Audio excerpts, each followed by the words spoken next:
Warren Hastings को जानते हो? कैसे इसको याद रखते हो तुम लोग?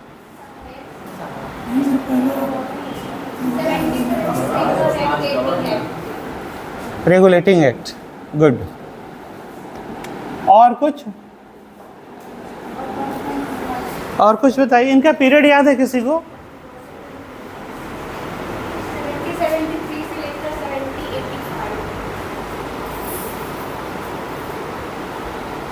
72 से लेकर 85 तक, बिल्कुल सही बताया आपने। चलिए, इनके बाद कौन आते हैं? वॉरेन हेस्टिंग्स के बाद कौन आते हैं? Yes, Cornwallis. अब देखो यहाँ पे कैसे याद करोगे चीज़ों को। भारत में सिविल सर्विसेज की शुरुआत होती है ना? सिविल सर्विसेज से दो तरह के क्वेश्चन आते हैं। एक, ये सिविल सर्विसेज जो है इसके जनक कौन हैं? ठीक है, इसके जनक कौन हैं? और एक कि भारत में इसकी शुरुआत किसने करी थी, है ना? ये दो तरह के क्वेश्चंस आते हैं। और आप देखिए कि भारत में जो सिविल सर्विसेज की शुरुआत होगी वो बहुत मतलब वॉरेन हेस्टिंग्स के द्वारा ही होती है, लेकिन कॉर्नवालिस को जनक कहा जाएगा। नहीं समझ में आया? क्योंकि आपको इसको ऐसे देखना है कि पहले यहाँ पे दो लाइन खींचिए, है ना? पहले वॉरेन हेस्टिंग्स के बारे में लिखिए और दूसरा कॉर्नवालिस। ठीक है, एक चीज़ और आपको देखना है कि वॉरेन हेस्टिंग्स को क्यों याद रखें। इन्होंने डायरकी को समाप्त किया था। डायरकी मतलब, डायरकी मीन्स, हाँ, हिंदी में क्या बोलते हैं इसको? द्वैध शासन, है ना? तो ये जो द्वैध शासन इन्होंने शुरू किया या समाप्त किया? शुरू किसने किया था? रॉबर्ट क्लाइव ने ना? क्या था ये? कोई एक आप बताइए, खड़े होकर बताइए। जो मैन शक्तियाँ होती थी, हाँ, वो गवर्नर अपने पास रखते थे। जो लोकल जो होते थे शासक, उनको इसे स्वास्थ्य वगैरह की जिम्मेदारी। आप लोग सेटिस्फाइड हैं इस आंसर से? और कोई बताओ।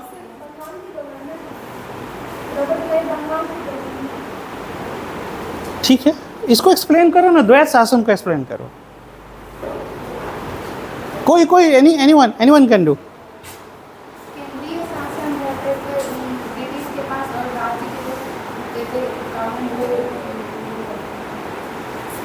देखिए, ये जो द्वैध शासन है ना, ये शासन का डिवीजन है। किसका?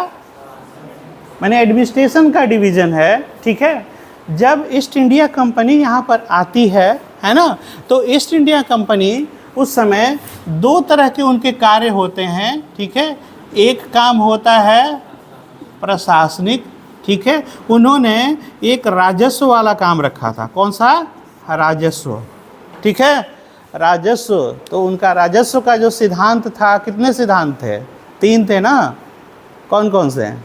अस्थाई बंदोबस्त, दूसरा रैयतवारी, महालवारी। ठीक है, मतलब राजस्व वसूली वाला जो काम था वह ईस्ट इंडिया कंपनी ने अपने पास रखा।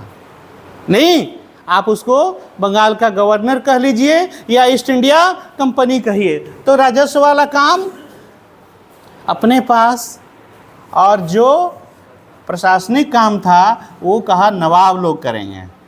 इसमें पैसा तो मिलने वाला नहीं था, है ना? मतलब आलतू फालतू वाला जो काम था वो किसके पास? और जो मलाई वाला काम था वो अपने काम। उनका काम तो यही था ना जी, है ना? आप में से कौन बताएगा कि ये जो व्यवस्था है ना अंग्रेज़ों की, ये जो व्यवस्था है आर्थिक शोषण की व्यवस्था, इसको एक नाम दिया गया है कि ये जो शोषणकारी व्यवस्था थी वह एकदम स्पंज के समान था, जिसको गंगा में डुबोया और टेम्स में निचोड़ा। ठीक है, एक स्टेटमेंट है, इसको खोजिएगा कहीं और बताइएगा कि ये सिस्टम जो है या ये जो स्टेटमेंट है वो किसने दिया? हम बात कर रहे हैं द्वैध शासन की, है ना। एक बार फिर मैं आपको वो चीज़ देना चाह रहा हूँ चेन मेमोरी के माध्यम से। ये द्वैध शासन 3 बार होता है। कितने बार? 3 बार। तो आप समझ गए ये शासन वाला कब कब शुरू होगा? 65 में शुरू होगा, 72 में समाप्त हो जाएगा। शुरू कौन करेगा? कौन शुरू करेगा जी? Robert Clive. समाप्त कौन करेगा? हेस्टिंग्स समाप्त करें। जो शुरू करेगा क्यों समाप्त करेगा जी? है ना। दूसरा, भारत में अभी जो लोग आप बात कर रहे थे, भारत में संवैधानिक विकास एक चैप्टर होता है, ठीक है, होता है ना जी। कब शुरू होता हो? 1773 में। वेरी गुड, 1773 में। उसके बाद एक पिट्स इंडिया एक्ट आता है 84 में। पिट्स इंडिया एक्ट 1784 में आता है। यहाँ भी द्वैध शासन होता है, यहाँ भी द्वैध शासन। अब क्या है बताओ यहाँ पे? दिवानी और सिविल होना। बिल्कुल नहीं, वो चीज़ नहीं है। सोचो।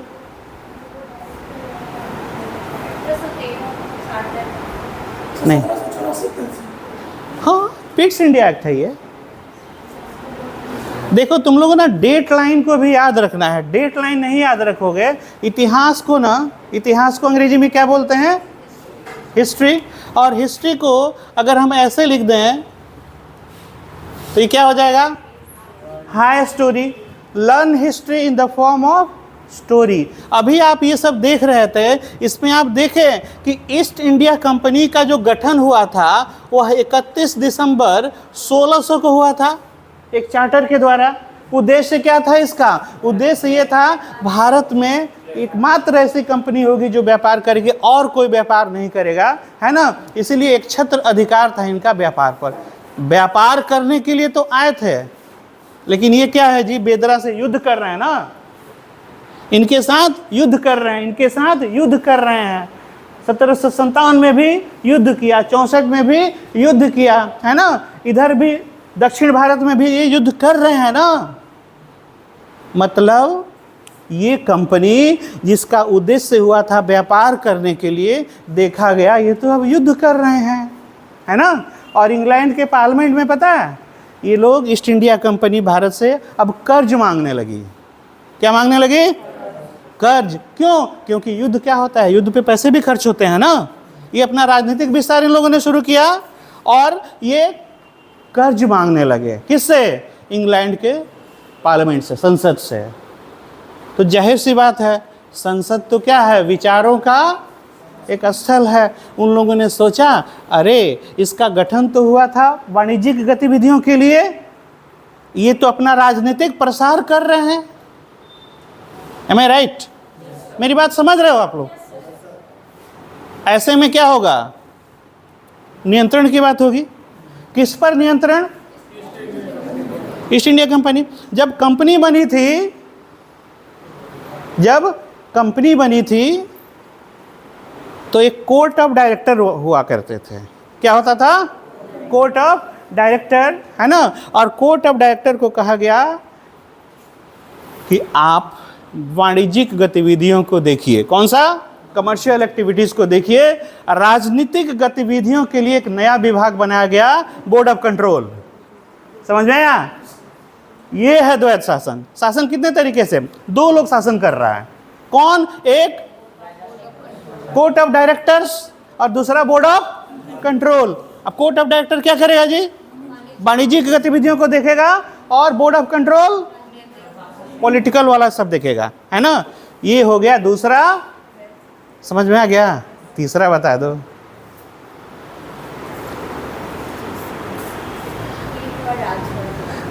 तीसरा है 1919 वाला। पहला कब हो गया? 1772 में इसको समाप्त करके, मतलब 65 में शुरू किया गया था, है ना। दूसरा 1784 वाला, और तीसरा 1919, है ना।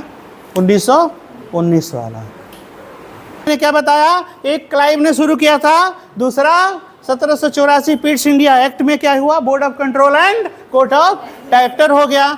तीसरा 1919 में एक होगा राज्य स्तर पर, एक होगा केंद्र स्तर पर। ठीक है, द्वैध शासन का मतलब होगा दो लोगों का शासन, है ना, दो लोगों का शासन। तो दो लोगों के शासन में 1919 में शासन को क्या बताया गया, उसको दो भागों में बांटा गया। एक देखिए 1919 में थोड़ा सा बैकग्राउंड नहीं समझोगे तो समझ में नहीं आएगा। बैकग्राउंड क्या समझना है आपको कि ये 1919 क्या है। 1919 और भी घटनाओं से जोड़कर देखो इसको, है ना, जालियांवाला बाग और कुछ रॉलेट एक्ट के विरोध में। ठीक है, रॉलेट एक्ट। अब आप जब ये पढ़ रहे हो तो आप ये देखिएगा कि इसके पहले अंग्रेजों ने वादा किया था कि भारत के विकास की बात की जाएगी, है ना, भारत के प्रशासन में अंग्रेजों को भारतीयों को, है ना, क्या प्रतिनिधित्व दिया जाएगा, स्वायत्तता दी जाएगी। क्या दी जाएगी, ऑटोनॉमी दी जाएगी, है ना। तो इसी तरह से विकास की बात की जा रही थी। यहाँ पे यह जो एक रॉलेट एक्ट आया था 1919 में, है ना, तो रॉलेट एक्ट कैसा एक्ट था, भारत का सर्वाधिक काला कानून कहते हैं इसको, है ना। और उस समय इसके लिए कहा जाता था न अपील, न दलील, न वकील। ठीक है, ये क्या है 19। जब संविधान बना तो हमने कहा हम 19 नहीं, हम 20 रहे हैं। आर्टिकल 20 भारतीय संविधान का कहता है वकील भी रखो, दलील करेगा, है ना, और आप अपील कर सकते हो। समझ में आया, 20 याद हो गया, 19-20 का कंफ्यूजन दूर। समझ में आया, ये 19 नहीं, हम 20 रहे हैं। समझ में आ गया, ठीक है। तो ये 19 में क्या हुआ कि दोहरे शासन की बात की जाएगी, है ना, और दोहरे शासन में एक मंत्री स्तर के लोग होंगे, ठीक है, और एक जो है जिसको क्राउन, ब्रिटिश क्राउन चुनेगा, नहीं तो एक क्राउन के प्रतिनिधि होंगे, और दूसरे मतलब यहाँ के द्वारा जो भारतीय मंत्री होंगे, है ना। तो यहाँ पर दो तरह की बात की गई, एक क्राउन के प्रतिनिधि के द्वारा शासन, माने काउंसिल के द्वारा शासन, ठीक है, और दूसरा मंत्री परिषद के द्वारा, माने मंत्री परिषद। मंत्री कौन, ये भारत वाले लोग होंगे, ठीक है, ये कमज़ोर होंगे लेकिन ये काउंसिल वाले मजबूत हो गए। तो एक काउंसिल वाला और दूसरा मंत्री परिषद वाला, काउंसिल और मंत्री परिषद वाला, ये द्वैध शासन हो गया दोनों। समझ में आ गया ना, ये हो गया आपका द्वैध शासन का। यही इसी समय विषयों को दो भागों में बांटा गया था, ठीक है, एक होता है आरक्षित विषय और दूसरा, समझ में आ गया ना, तो ये दो भागों में। और इसी समय केंद्र में बाइकैमरल द्विसदनीय व्यवस्था भी। तो तीन चीज मैंने बताया 1919 में, एक चार चीज, एक रॉलेट एक्ट वाला याद रखना, आइए खुद अपने आप में एक एक्ट है, ठीक है। उसके बाद हमने बताया कि शासन कितना, द्वैध शासन। क्या क्या होगा इसमें, द्वैध शासन में एक काउंसिल के द्वारा शासन होगा, दूसरा मंत्री परिषद के द्वारा होगा, ठीक है। उसके बाद मैंने बताया बाइकैमरल मतलब द्विसदनात्मक, क्या होगा, द्विसदनात्मक। और ये राज्य स्तर पर क्या होगा, विषय को दो भागों में बांटा जाएगा, ठीक है, दो तरह के विषय हो जाएंगे, एक होगा आरक्षित विषय और दूसरा जो हस्तांतरित विषय होंगे। जो आरक्षित विषय होगा, अब पूछता है यहीं पे सवाल कि आरक्षित विषयों में क्या होगा।